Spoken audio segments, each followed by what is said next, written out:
400 years old. It's called the African sapphire. And yes, guys, you heard it right. This tree is 400 years old. It's been there since the natives, and they believe it's with native Indians. The home where the Caribelle Batik is named Romney Manor. And you know what's the interesting story of this Romney Manor? And guess who's the former owner of it?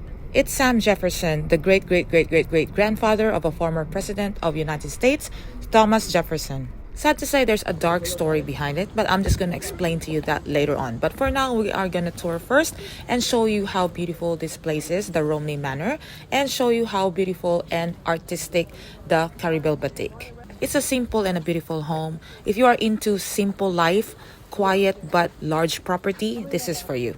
They have a lot of tropical plants here, which is common in my country, Philippines.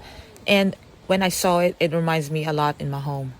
No wonder why Sam Jefferson took the property, because it's such a beautiful area overlooking. You will see the ocean and it's really beautiful. We're inside now at Caribelle Batik Factory, and as you see, there's a lot of art and work around us, and they will show us how it is made. Start now. Okay. I'm going to explain what we do here. The art we do, it is called Batik. Batik is the process of waxing and dyeing. The wax is used to protect colors from each other.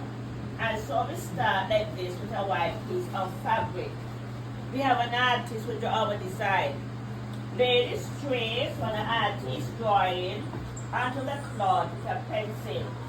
We're going to apply a mixture of hot beeswax and pumpkin wax onto the areas we want to stay white.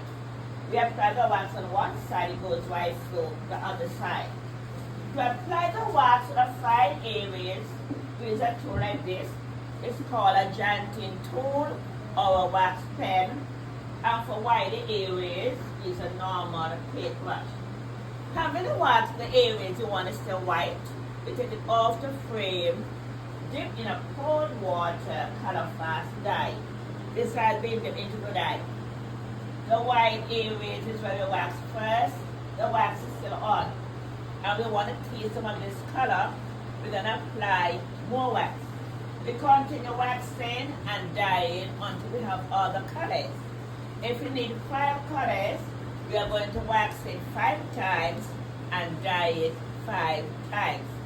After having the 5 colors, we'll boil it for 30 minutes. The wax will float, we skim it off. Most of it can be recycled. That can be washed by hand or by machine. They will never shrink. That can be iron. You can throw them in the dryer to be dry.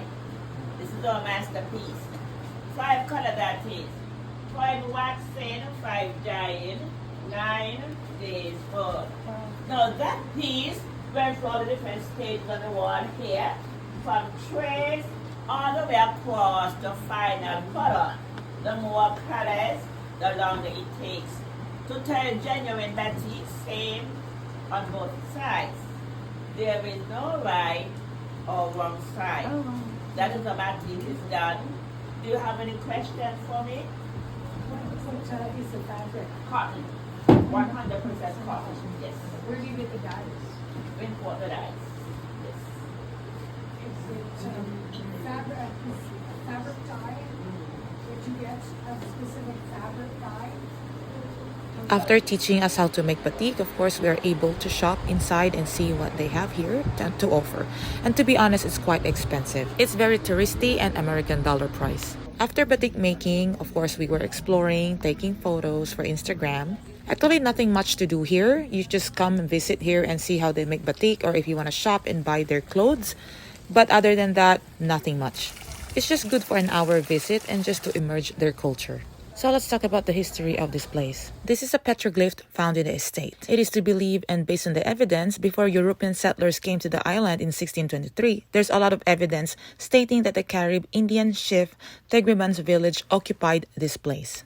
Romney Manor and Wingfield Estate have had only 5 family owners to the date. The first one is Sam Jefferson II, the great-great-great-grandfather of Thomas Jefferson, the 3rd President of the United States, who purchased the property in 1625. The modest house once named the Red House to reflect Jefferson's Quaker roots. The dark part was, when Europeans came on 1626, they massacred the Carib Indians to take over the locations. The site was originally where King Tegriman, the Carib Indian leader, had his settlement. However, following his demise, Sam Jefferson, one of the original settlers, claimed it as his own. By the mid-17th century, Sam Jefferson sold part of Wingfield Estate to the Earl of Romney, and it called Romney Manor.